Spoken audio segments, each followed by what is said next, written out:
Hey guys, today I'm going to share with you how to fix a Samsung washing machine that is not spinning properly. Now it might give you an HC1 error.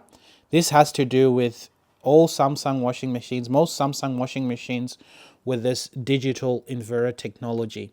Now what happens with these is they have got a separate motor controller that controls the movement of the drum.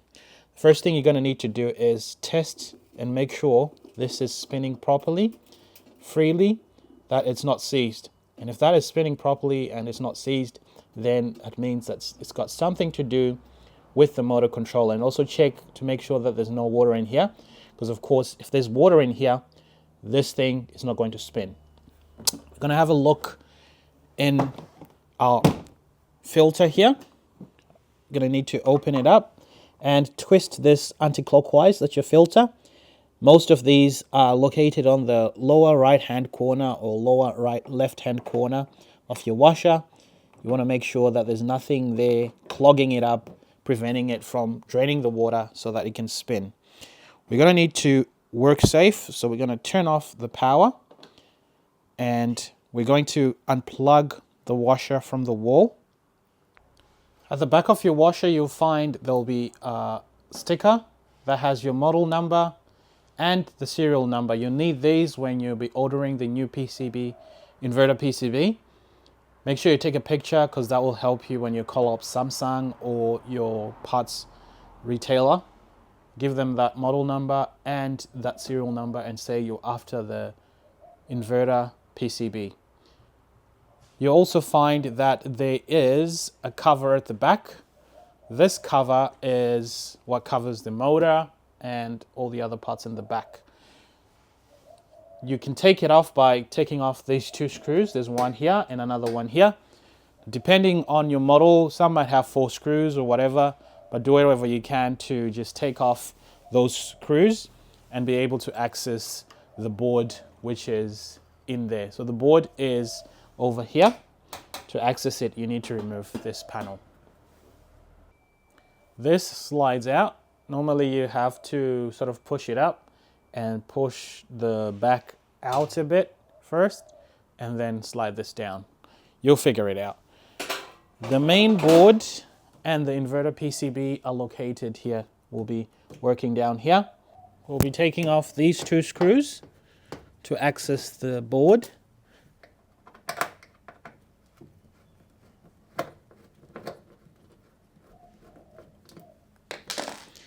You need to slide the board to your right. Depending on what model you have, you'll see if there's any of these, you have to slide the board a certain way. And then once you've done that, pull it out and up. You might have to push the drum forward a bit. And there we go. That's out. We'll need to remove these covers. You remove the PCB cover first. There's just clips holding it in place. There you go. And then the inverter PCB one second. It's sort of like come together through there. And to remove it, there's just clips for the harness.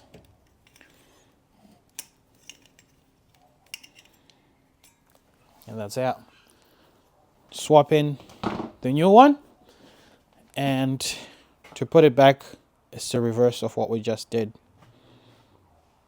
Put in the new one, plug it in.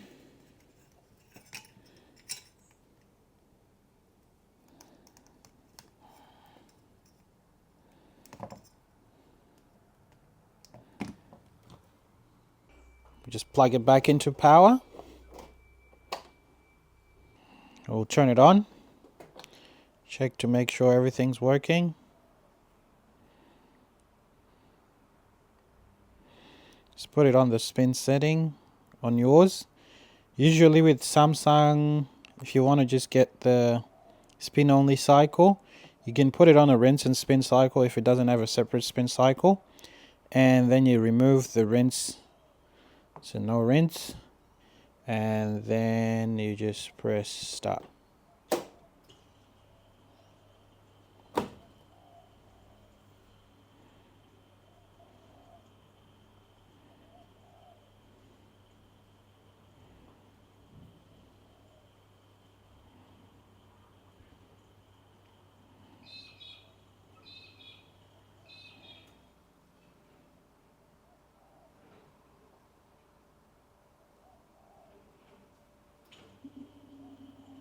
You can hear that.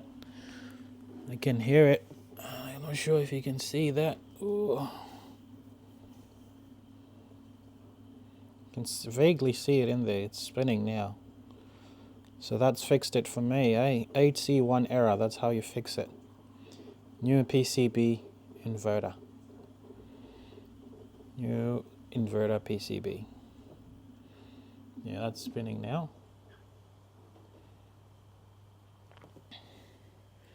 If you have any questions, be sure to reach out and let me know in the comments below. As always, thanks for watching. I'll see you on the next one.